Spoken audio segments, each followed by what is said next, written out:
I find this interesting. This doesn't surprise me, but Barna research, Pew research has put out this idea. And again, for some people, this is like interesting. For some, you're like, I kind of knew this was trending this way. But this article goes on to say that millennials and Gen Z are now attending church more frequently than baby boomers. Now, I'm encouraged by that, one. Two, that honestly doesn't surprise me. But the numbers it gives is kind of like also like a sad reality.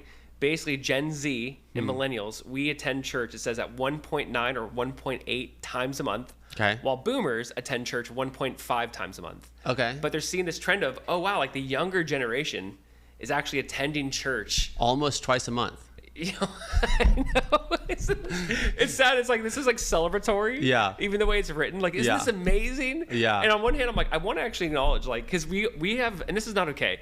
The younger generation, we're always like, okay, boomer. Like, we have a way to dismiss the older generation.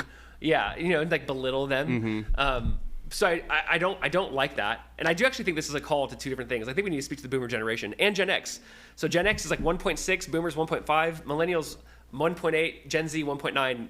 That as far as millennials 1.8 you said? Yeah. Okay. And then so we're like in that category. Like we attend, you know, that could be like what, I don't know the number, like 30% more from 1.9 to 1.5 or whatever. Yeah. It's a jump up. Yeah. It's just a jump up. Yep. So again, it's somewhat like, whoa, but just the idea of like, oh, boomers are attending church less than the younger generation. That is surprising. That is interesting. That is interesting. It's surprising. I think of, well, I guess what's the generation right above boomer? It's like the silent generation. The silent generation. And I think they were like around 1.5. And I'll say this, for the silent generation, I would just say maybe you're like mid 80s, I think, at this point. Okay. So you're probably just tired, old, physically hard. It's harder to get to church. I would actually give them that out. So Boomers. So boomer goes all the way to 75. So I think it's like, yeah, like my dad's a boomer and he's born in 49. He's 77. Okay. So that does. So boomer is what I'm thinking of as kind of like the old. Like almost 80. Yeah. Okay. And I feel like you can still, like, my mom's technically a boomer. So my dad's 77. He's a boomer. My mom is 65 right now. And she's a boomer. Okay. So I am really surprised then that boomers attend church less than millennials and Gen Z. Yes. By a fair margin. A decent margin. So what's your takeaway from this or your subtext? So I guess the idea is, you know, I'm encouraged that the younger generation, like, people always assume that, you know, the more this history goes on, the less the younger generation will want church. So it's like assumed, like, oh, as time goes on, old people will still want to like retain and conserve this, while young people will go, Mom and Dad, I'm moving on from this. Like, your generation did that, not mine. So I'm encouraged to think that, like, no, like, it's almost like the younger generation's like, this is mine, I'm going to attend. I guess, well, let's just acknowledge this. One, as a pastor, I do get sad. This is the reality. I would see this as true, which is, it's sad to think the average, not necessarily the above average, but the average Christian attends church less than twice a month. It's honestly crazy discouraging. Yeah. As someone who's honestly just trying to, like, not just become a pastor, but you're trying to steward community and culture and, you know, have people be seen and know another. Like, and it's very hard if, like, if someone's inconsistent and this person's inconsistent, and then they see each other like once a month because, oh, they're there twice, the twice doesn't add up always. It's hard as, like, you're trying to build something like, I always do laugh at Easter. I'm like, is Easter like more people or is it the actual size of our church? Because you're like, is this the same weekend everyone decides to show up? Or people act like, oh, just a lot of guests. I'm like, or it's the one weekend everyone said, let's go. So I can't help but think as well about what would the true data look like for, like, the book of Acts. Would it be like 17? Would it be 27? Would it be 40?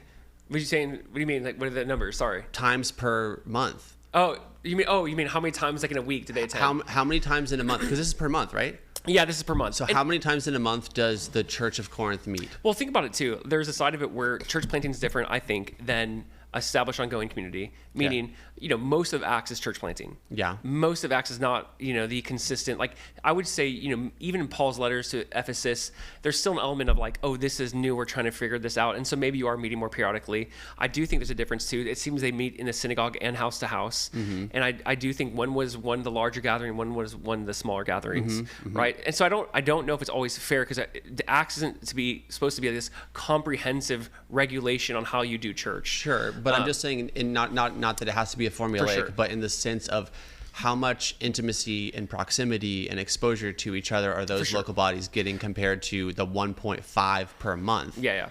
Well, I would agree that if you lived in Corinth, you're probably walking out of your house and you're in Corinth. If you're in Ephesus, you're walking out of the house and you're in the marketplace already. Yeah. You know what I mean? Maybe you have some farmland. Maybe you're a little bit further away. Yeah. Maybe.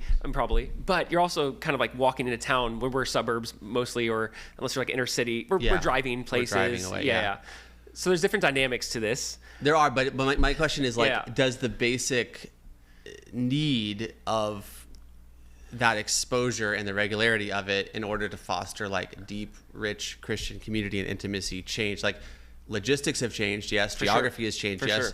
Technology has changed, yes. But are you going to be able to benefit from what God built when he's talking about the church as much if you're meeting 1.5 times a month versus, I don't know, 10? Yeah. The negatives are strong in this sense. Like the articles, I'm saying this in a positive way. Yeah. The negatives of the average attending Christian being less than 2 times a month is discouraging. Yeah. It is.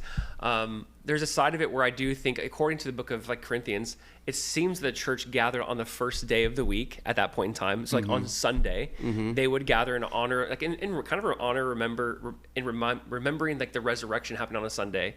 So like that, some have argued that the Lord's Day would be Sunday, the idea of the church gathering. So there seemed to be a Sunday mindset of we gather on Sundays. Yeah. There does seem to be that mindset. Yeah. Does that mean they didn't meet throughout the week or prayer? No, they continued steadfastly in the apostles' doctrine, prayer, breaking of bread.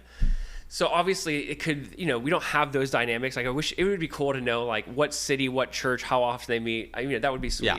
But obviously it was more gathering. Like when the author of Hebrews says, do not forsake the assembling of yourselves together. Right. That there was consistent assembling clearly. Right. So I guess more in this article, it's weird. Like I know we're kind of trying to interpret this maybe through the Acts lens or Hebrews. But I'm just saying if we had to do it through the American lens right now, because we're, at least right now, we're in America. We are Americans. It's just sad to think that like, oh my gosh, good for them. They're almost at 2 times a month. Yeah. Like that is like. We're so proud of you, Gen Z. I know. Like, again, like I'm on one hand that is discouraging, but like the trend or the mindset that, every generation after the generation we're in will attend church less.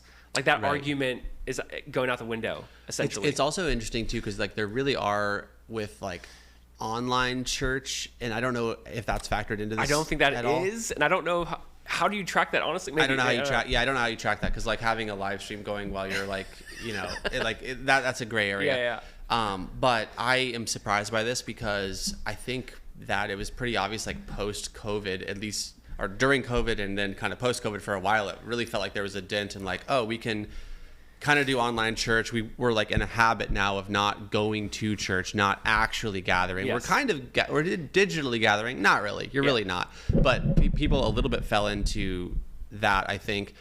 So it's very surprising and encouraging to me that, but it's also cool in an affirmative way that God's design of physically gather together, corporately worship, corporately study God's word, bear each other's burdens, confess your sins one to another, pray with each other. When 2 or 3 are gathered, I am there. Like all of that, because it's designed by God, is infinitely valuable and enriching. And when people do it, it is fulfilling and nourishing in a way that any kind of like a counterfeit or just the avoidance of doesn't give you. So it's almost like, as much as technology changes and what you can access digital communities through WhatsApp and whatever more and more, it's almost like none of that's ever going to replace God's original design. And when people do that, they experience something that they're like, this is cool. I'm physically in a place where like, in a sense, culture is happening. It's a cultural hub.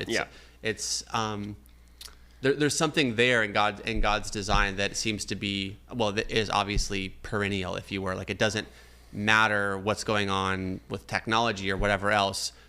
People benefit from participating in what God designed. Yeah, there's no doubt. I mean, obviously too, listen, I do think the Lord does uniquely show up, and especially when the church gathers. Whether you want to kind of acknowledge like God inhabits the praises of his people, or if you want to look at the Lord's table and communion or the Eucharist, and just the idea how, I would argue that the Lord uniquely shows up in communion. I guess my argument, I was just saying we need to gather. Just like the idea that like we almost like, because we have, I do think there's like this weird tension I see, especially in America, of like, house church is better than this form of church, and this, and it's like, what are we doing? There is elders, there is deacons, there is order. We have that we have order established in the Timothy's, Titus's, the pastoral epistles. We have it like established that way, and we kind of go. I just feel like we're on different extremes. We either think we don't need church, or we think this form of church is better.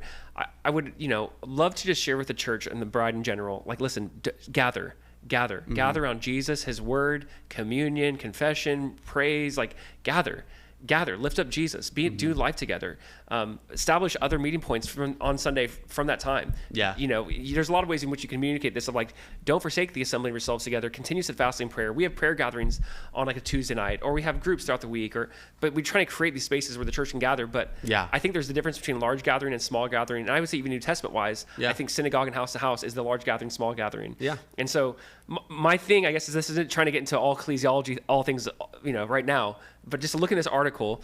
I'm encouraged, Gen Z and millennials, good job. But even under 2, regardless, is pathetic. And it really is hard to build community when it's like, if someone's twice a month and this person's twice a month, you might never see each other because you're just on different weekends. Right. And you're like, we're missing out on so much. And then boomers, and I'm gonna like, and that idea, I hate saying like boomers, but that boomer generation and to the Gen X generation, like, we need you. And I'll say this personally, anecdotally, I've experienced similar things. It's almost like they either feel like, oh, I'm waiting for the invite, or I'm waiting for the ask, or maybe there's like I've seen an assumption of, invite me into this place of authority. And part of me is going, no, show up and love on the people, like invest in lives. I don't need to say you're now over men's groups, or you're now over, like, as you invest in men, you will have that. And it's almost like there's like this weight of like, I want you to like ask me or just give it to me. And just like that, I think sometimes I'll hear like the boomer generations speak of the younger generation as like, we're entitled. I'd be like, I kind of see that honestly at times too, when you're like, I kind of expect at this point in time, I would be this in the church. And I'm like, you're not given that. Like, you're going to serve and love the community, and it's just going to be like, the men are going to want you to invest in them, want you to pour into them. And so I almost do want to view this article as a way to be like, yes, like, good job, Gen Z, millennial, whatever, good job. But like still 1.9 is pretty bad. Boomer, Gen X, like, we do need you. Don't think like been there, done that. Don't think I paid my dues in my 20s and 30s and now in my 50s and 60s or 70s. Like, we need you. We need your wisdom. So I read this article like, yes, I'm really glad the trend is like breaking the status quo, or the thought that younger generations will leave their parents' ideologies and Christian belief systems. It's like, in fact, no, they're actually craving more real, intimate, like community-driven church, not entertainment, not this. They actually are like they're hungering and thirsting for righteousness, which is exciting to me. So we can maybe post an article in the chat. Barna has one.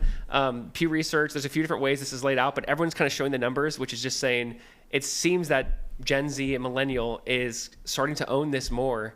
Cool. And honestly, we kind of need the older generation to step up again. And it's either way, it's pathetic though. At the same time, it's not great.